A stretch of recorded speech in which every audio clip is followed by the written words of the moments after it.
Welcome. I'm Leslie Canham. I'm Mary Gavoni. I'm Linda Harvey. I'm Olivia Wan, and together we are the Compliance Divas. Welcome to the Compliance Divas podcast. My name is Mary Gavoni, and I will be the moderator for this episode. The Compliance Divas bring clarity and simplicity to compliance by navigating the regulatory world to keep you on course. You can subscribe to the Compliance Divas podcast through your favorite podcast channel or on our website, thecompliancedivas.com. Any resources that we mention during our podcast can be found on the compliancedivas.com website, and you can submit questions to support@thecompliancedivas.com by email. This week is Dental Assistants Recognition Week, and the Divas have come together to celebrate dental assistants who play an incredibly important role in dentistry. And we want to share the experience that our Divas have as dental assistants. 3 out of the 4 of us are dental assistants. Linda Harvey does not have a dental assisting background. However, she has an amazing has had an amazing career as a hygienist and as a consultant working with dental assistants. So Olivia, we're going to start with you. Tell us about your dental assisting background and how it served you in the many facets of your career. Sure, Mary. I started in a dental office when I was 19 years old and was hired initially as a dental receptionist.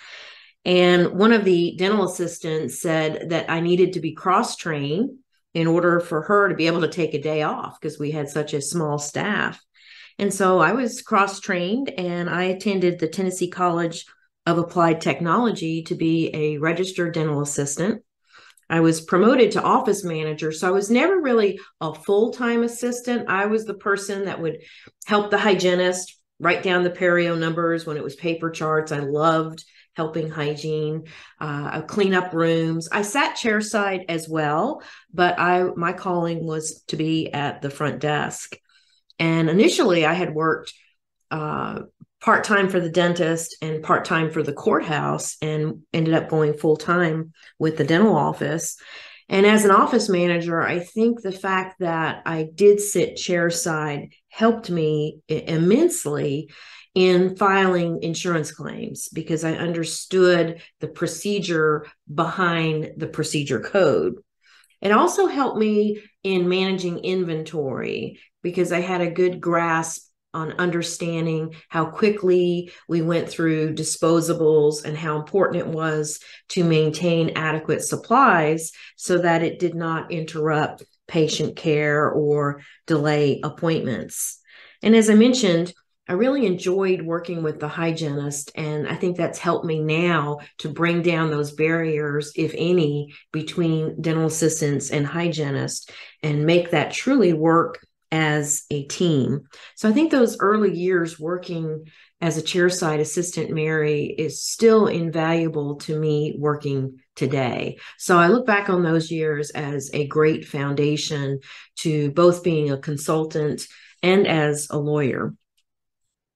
Absolutely.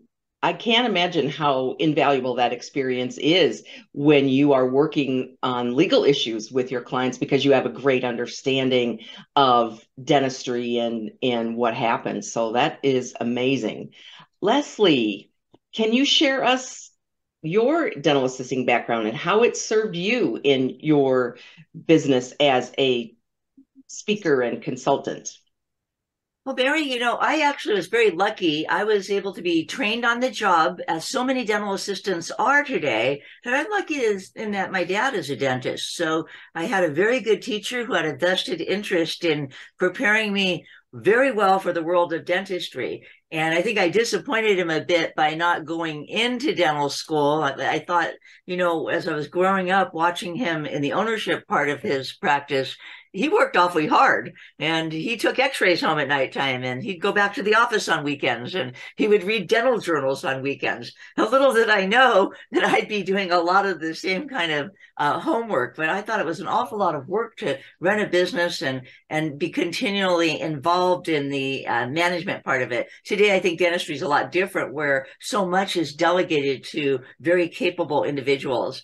But I learned how to not only be a dental assistant through the very helpful assistance of the assistants that worked in my dad's office, where they each took me and under their wing and trained me on certain things. So I went from stocking treatment rooms to actually learning how to assist, to learning how to take x-rays. Everybody was such a great team player in helping to educate me. So at the end of my, I guess you could say, my education of dental assisting, I felt a need to maybe learn a little bit about the front office too. So that helped me in my life and understanding how to organize and set up an office of my own.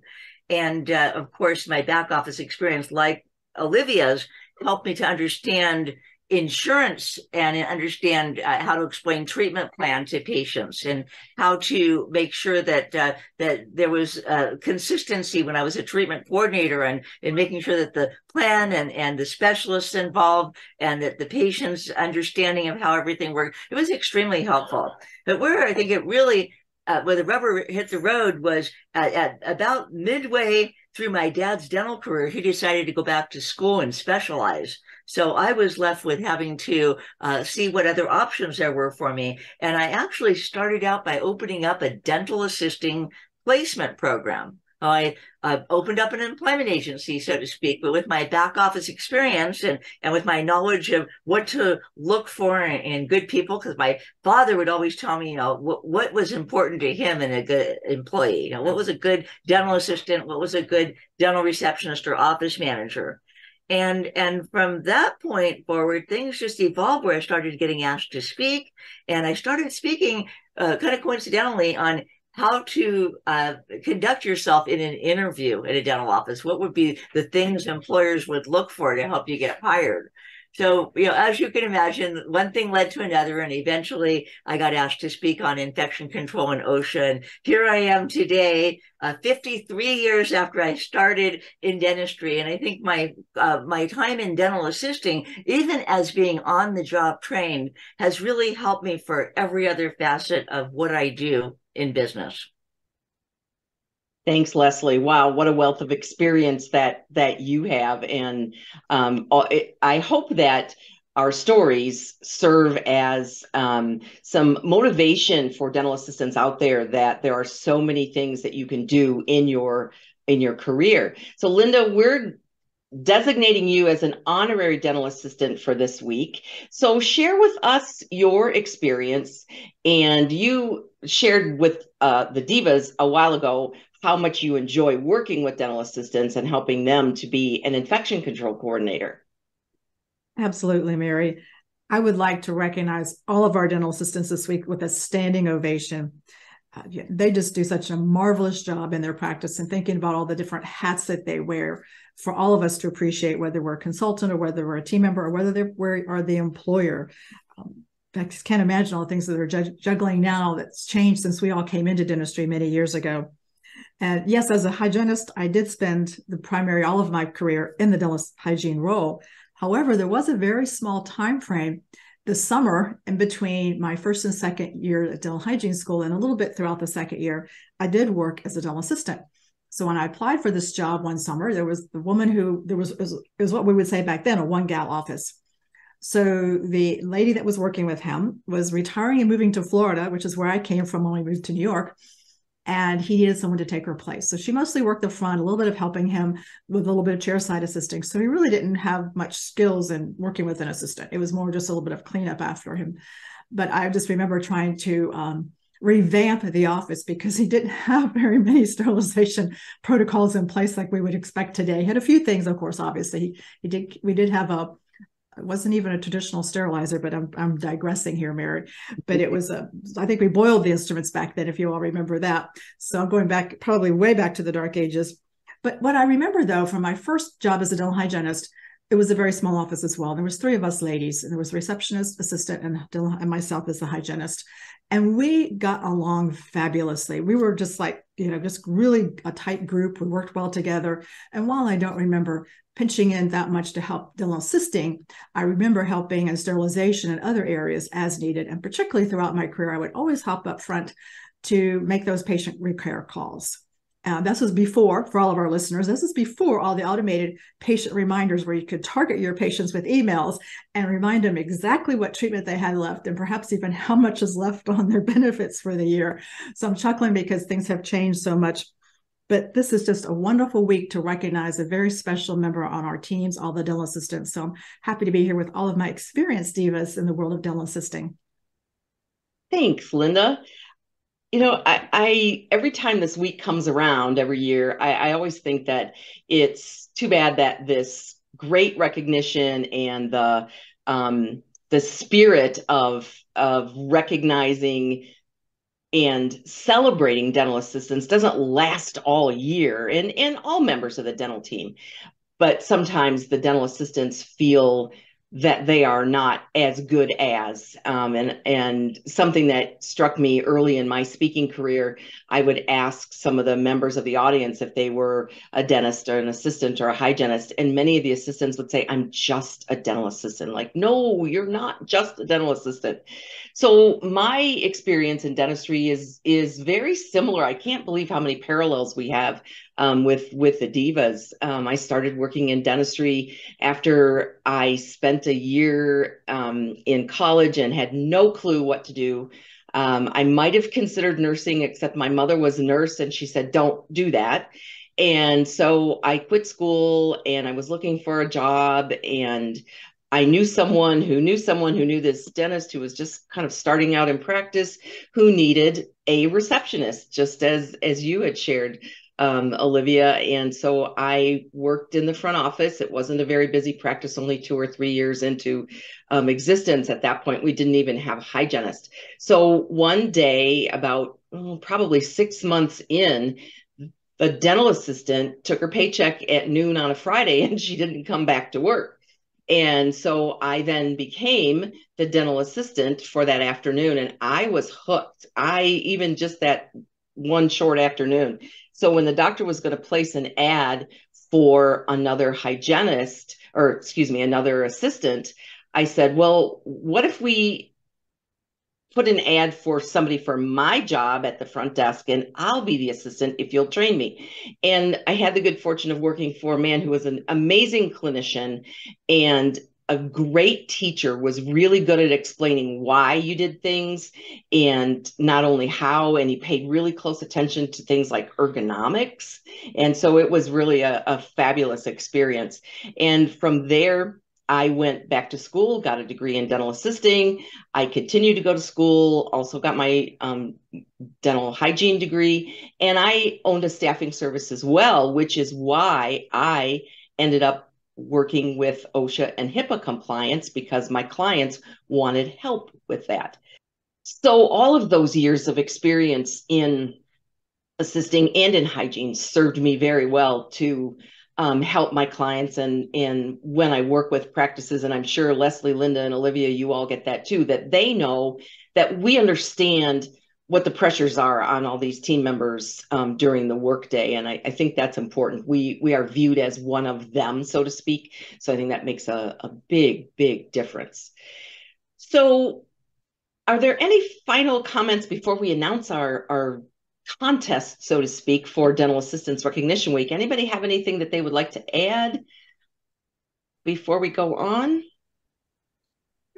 Mary, I would like to just recommend that they celebrate all the team members throughout the entire year. While this is a special recognition week and October especially recognizes dental hygienist, I think you can do that through many things that I've seen some of our fellow consultants do, practice management consultants.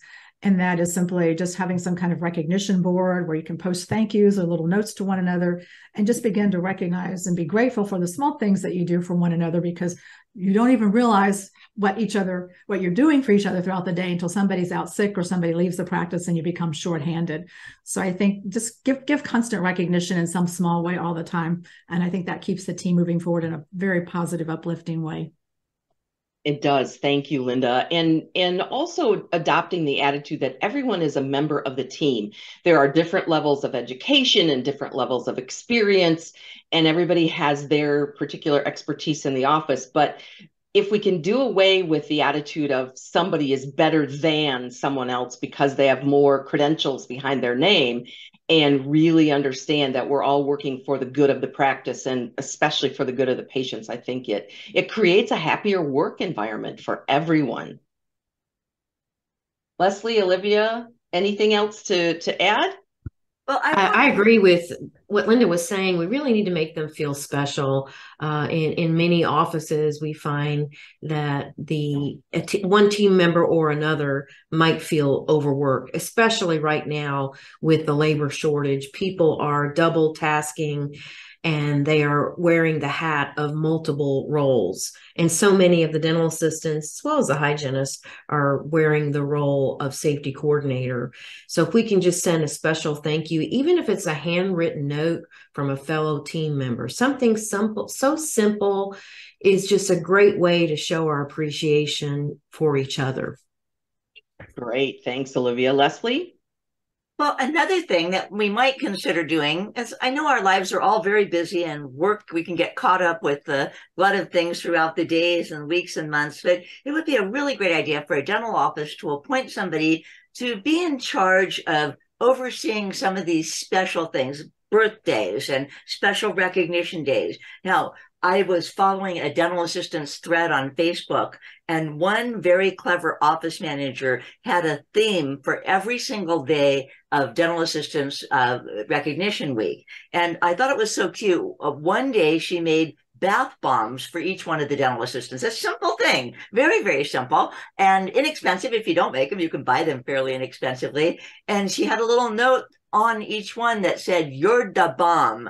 And so the theme of the day was to recognize the dental assistants with something that was very small, but was a great token of appreciation on part of the dental office. So I think that each dental practice should have someone who's more or less like the cruise director, if you will, to oversee the recognition of things that occur. And with dental assistants, of course, this is the week to focus all 5 days of this week, 6 if you work on Saturdays, and really recognize the dental assistants. Even a simple thank you for all the hard work you do and for all the things you have to juggle at the same time.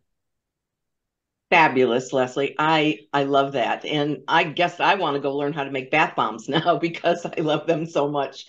So one of the things that we're really interested in is learning what our listeners are doing as special things for Dental Assistants Recognition Week. So we'd like you to share those with us on social media. And the way you can do that is go to our website, thecompliancedivas.com, and you click on one of the icons, whether it's Instagram or Facebook or LinkedIn, whatever you want to do, or Twitter, and share either a video or just a picture, photograph, and we're going to then pull those together and we're going to give away our special Diva coffee mugs, which Leslie is the queen of the mugs and filling them with chocolates and good stuff. So we will pick 2 winners from the pool of folks that enter the drawing. So we hope that you'll share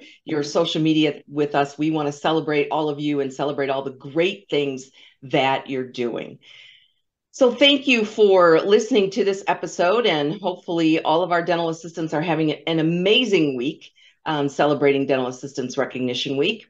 The Compliance Divas bring clarity and simplicity to compliance by navigating the regulatory world to keep you on course.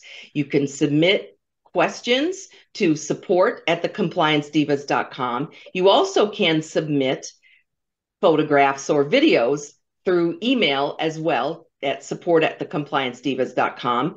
And we will have some resources for dental assistants on the Compliance Divas website as well. So thank you for listening, and we'll see you next time.